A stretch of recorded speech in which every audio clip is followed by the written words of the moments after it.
Hello everybody, and welcome back to OMB Reviews. I am the critic who is a cynic. Hope we're doing well, and today we'll be talking about the box office preview officially for this coming weekend, with the final projections for Disney's MCU's The Eternals, or rather just Eternals, expected to make now $78 million, coming in below what Black Widow had made and coming in slightly above what Shang-Chi had made. We'll actually have to wait and see exactly what the number is by the end of its run, because the range, especially on this final projection, I find quite interesting. Before going any further, though, please make sure you smash that like button, light up that fire button if you're watching over on Odyssey, and also smash the rumble button if you're watching over there, and also subscribe to the channel with that bell notification turned on. That way you know every time a new video or live stream goes live on the channel. All right, so we got a few films to talk about today. So first, of course, is Disney's The Eternals, which has the final box office projection of $78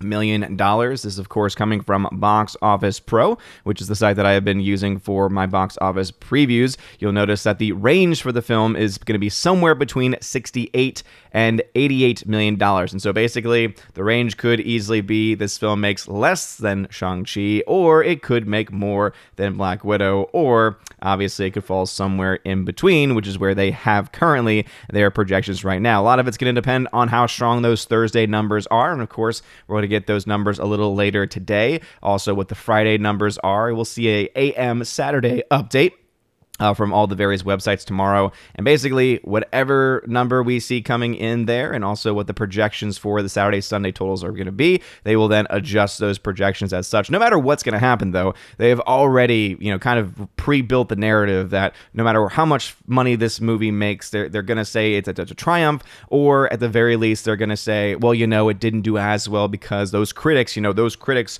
drove down the money for this film, and it shows just the power of the critic, which of course is nonsense, because the vast majority of the movie-going populace doesn't really care what a Rotten Tomatoes critic has to say. There might be some people out there, of course, who take Rotten Tomatoes still in a serious light, but for the most part, people just want to be entertained. People just want to go and see a film and turn their brains off for a couple hours and just leave it at that. Whereas Eternals, as we saw from the red carpet premiere, is more focused on talking about how diversity is what people really want in their films. Political messaging is what people really want in their films, which we all know is just not true. And if this is going to be the agenda, if this is going to be the message that they go ahead pushing forward for the future of the MCU, especially in Phase 4 of the MCU, we can expect that their franchises will continue to fall. Even though we have seen a revival of sorts at some box office locations, we're still seeing films come well below where they had been in the previous years, where they had been in previous times. And again, obviously, pandemic is a part of the equation there, but I keep on also bringing up the fact that Venom 2, domestically at the very least, as really where the pandemic talk kind of just goes away and says, okay, yeah, shut up, because if pandemic was the reason why all films were doing poorly, then how in the hell did Venom 2 do better than Venom 1 did? And of course, there really isn't that great of an answer for it, but we are seeing still that the box office is not anywhere close to being where it was, and seeing that a lot of the films that are coming out were made during the time before the pandemic, or in the process of the pandemic, we see huge, gigantic budgets, huge marketing budgets, because of delays, even more massive budgets that haven't even really been put out there, haven't even been reported, especially when it comes to the marketing side of things. So we're talking about movies that in the end could be massive losses, and basically these companies could just be saying, all right, let's just try and get as much money as we possibly can and rethink things for the future. At least that's what it seems like a normal person would do if they were spending a lot of money and not getting anything in return. Though, of course, it also kind of seems to point to kind of the elephant in the room, which is, how is it that these studios are making so many massive flops and yet still staying afloat? Oh, I wonder where they're getting some of this money from. Anyway, Eternal, $78 million is what they expected to make in the opening weekend for this. Dune, in its third week of release, is expected to make another $7.2 million, a respectable 53% drop, pushing the domestic total to $83.1 million. Again, still very much not doing as well domestically as other films that have been released this year. HBO Max still cutting into those numbers there. No shadow of a doubt about that. But the question still remains, will it be able to push itself to $100 million? And again, I still have my doubts about that, only because it's going to have a lot of competition, even more competition, not only with Eternals coming out this weekend, but also with other November releases, like, for instance, Ghostbusters Afterlife, which is a little bit later. But I know personally, I'm pretty excited for Ghostbusters Afterlife. Other than the visual effects, which look kind of crappy, overall, the story looks like it'll be an actual legitimate continuation of the story, whereas with Ghostbusters 2016, it was just a complete crap fest. No Time to Die is still around and just won't die either. $4.6 million at the box office, still very small drops. Again, $141 million domestically, so for pandemic times, looking okay there. Not as okay as Venom Let There Be Carnage, which is inching ever so closer to $200 million. So once again, when you blame pandemic, you have to say, okay, Venom 2, almost at $200 million, for a movie that, again, no one expected to probably do this well at the box office. Still nowhere anywhere close to the worldwide totals, because if there's anything where the pandemic discussion has any actual legitimate impact, it is definitely on the foreign take. It's definitely on the international box office take. Domestically, it's, again, to an extent, part of the equation, but in comparison to other like-for-like films coming out this year, again, No Time to Die, massive film, massive budget, massive property, losing to Venom 2. Yeah, I think that should, again, anyone who is involved as a producer with the James Bond franchise should probably look at this number and say, okay, if we're losing to Venom 2, there's something that we need to fix. There's something that we need to address. Now, are they going to do that? Probably not. We also have French Dispatch, which is opening up at more theaters across the country. Again, very limited release, a very weird release for this film. But again, it's Wes Anderson, so it's not that much of a surprise there. But expected to make another $2.6 million. Again, probably lower budget film. So I don't think anyone's really worried about that film making its money back, just because of how low the money actually is on it. Last Night in Soho, which is a film that I'm personally interested in seeing, another $1.8 million. So again, still not looking like a huge box office hit for that film. But again, I don't think anyone was really expecting that for that film. What I do think is important, though, is that, again, Eternals, $78 million is the current projected number. But remember that the long-range estimate was between $67 and $92 million as of the last update, which for here was October 29th. And so this was a 12% drop in the 3-day total opening and a 25% drop in the total there. So if we actually go ahead and look at the numbers, again, 67 and 92 versus what it's now, 68 to 88, we can then assume that they're thinking this film is probably not going to hit $200 million domestically.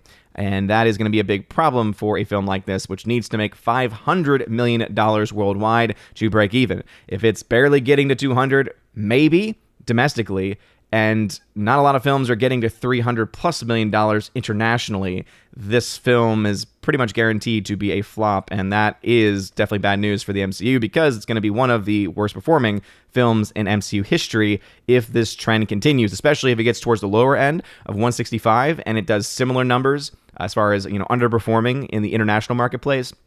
This film could be a massive financial loss. That being said, again, it does not stop the media from continuing to try. And, even though the critics are not shilling for Disney, at least at this point in time, though, of course, Rotten Tomatoes in their critics' consensus is absolutely still doing so, we still see the conversations about it still being pushed, because, again, they have to still, even if they don't like the movie, still say, hey, the movie sucks, but hey, diversity is so important, diversity. As you can see, though, diversity apparently is not a hot ticket seller. But it says Marvel's Eternals kicks off internationally with a whole $7.6 million. Has already touched down in several international marketplaces. Again, $7.6 million there. It says Eternals had the strongest start in Korea with $2.6 million, followed by France with $1.6, 700,000 in Italy, and 600,000 in Taiwan. Is the estimates that Eternals is pacing 85% ahead of Shang-Chi and Legend of the Ten Rings, which opened $56 million internationally, and 20% ahead of Black Widow, which opened $78 million internationally at the same time in similar territories. Yes, that is maybe true internationally, but it's also kind of ignoring the domestic difference, because it's tracking below what Black Widow did and could make even below what Shang-Chi did. And Shang-Chi was an incredible feat domestically, which again was kudos to their marketing team for going after very specific audiences with that marketing campaign. Whether or not they're going to be able to get the same type of success domestically for Eternals, I doubt it, just based on the numbers that we're being given here. But internationally, if this film ends up coming in underneath, because, if it's performing better in certain markets, but then it underperforms in other markets, and hey, it doesn't have China to be able to kind of boost up artificially its numbers, it's gonna be kind of an ugly show for this movie. Again, $500 million is that break-even number, and that's just the minimum break-even because that's not including any delays as far as any additional money because of interest being built on the investment into the film, any extra marketing costs that typically would be added on, right? That's just the bare conservative break-even number, $500 million. Not looking like that's really going to be in the cards for the film. If it is pacing 20% ahead of a film like Black Widow, maybe it'd be important for us to actually put that into context. And so, as I like to sometimes do, let's go ahead and try and pull up the handy-dandy chart of Box Office Mojo. Not Box Office Mojo, thenumbers.com, which I much prefer to Box Office Mojo, though, of course, every site has its quirks. But if we look at the Black Widow numbers, if it's tracking 20% ahead, right, 20% ahead, right, keep that number in mind, 20% ahead of $193.2 million internationally, if we extend that out, that does not get it to the $300 million that it would need to make internationally to get it even close to the $500 million that it needs to break even. Black Widow was another great example of a film that also did not reach the point of profitability. Now, a lot of people, of course, claim those Disney Plus numbers are what pushed it over the edge. However, that was cut into because of the lawsuit that they settled with because of Scarlett Johansson. And I had predicted that they would likely settle with that. And I believe it was somewhere around $50 million or so. So you take that out of the Disney Plus number, and you start to realize that Black Widow, probably not that much of a financial success as much as one might expect it to. But if we see a similar domestic take, right, so $183 million, right now it's tracking below Black Widow domestically, so it might likely come in underneath this number. And if it's tracking 20% ahead of Black Widow internationally, we might actually even just see kind of a flipping of the numbers here. And so $376 million could likely be the end result for a film like Eternals. And if that is the case, without Disney Plus numbers to go back to and to claim, yeah, you might be able to still push the diversity, and have your cheerleaders in the media, but that will be a massive, probably $100+ million financial loss for Disney. And of course, we will follow all of that here on OMB Reviews. And of course, stay tuned for the box office breakdown. We break down all of these numbers and what the actual numbers are as they come in and what they mean for the film going further. But what's your thoughts? Do you think Eternals is going to reach the $78 million, or do you think it's going to get closer to the $68 million? And it's going to be below Shang-Chi? Or do you think it's going to be above Black Widow? Or it's going to be somewhere in between? Let me know your thoughts about that. Or anything else I mentioned in the comments section below. If you like this video, smash that like button, that fire button, smash that rumble button. It really does mean a lot. You're all amazing and beautiful people. Hope you all have a wonderful rest of your day. And as always, God bless. And now for a huge shout out to all of my November Patreon, Subscribe Star, and Locals members. Starting first off with Patreon, Andrew Hoyle, animation commentator, Brandon, Brian P., Christopher Bowman, Dolores Ed, Dion, Father Christopher Miller, hail to you, Father, Father Damian Cook, Garrett Searles, Harold Francis, Inflamed Wood, Jacob the Juice, JC, Jeffrey Toon, Joe Horn, Jonathan Carney, Gomer Kyle 79, Laura the Modern Major General Story, Mike Jackson, Mad Mitch Dunaway, Mondo Spieler, Mr. Peabody, On to June, Orange Hat Reviews, Out of Step with Reality, Priscilla Hall, Rosetta Ullen, Stan Andrian, Teresa Martin, Theodore Bendon, Tina Bojan, and Tina B, the Empress of the Universe. And a shout out to my Subscribe Star members, UAB, Mad Dog, Storm Tracker, The R, Fast Reaction, Nosferatu Gatsu, Stan 4, John B, Perpetual Punster, Mr. Roy, Glinzer, J, Alex McCarthy Jr., Dean Heiss / the new number 2, and J Rod, the Beer Guru, and of course, the K-Man. Thank you very much for supporting me over there. And to my 3 supporters over on locals.com, Kara Tharp, Bifford a Hobbit, and Robert Barnes. You guys are all amazing and beautiful people. And if you want your name shouted out at the end of every live stream and every video I do on the channel, check out that top link in the description below to find out how to sign up to the various levels that exist, including the most basic level where you get a shout out, the secondary level, the Army of Asgard, where you get that, plus access to a giveaways exclusive server where I give away things like 4Ks and Blu-rays and digital codes.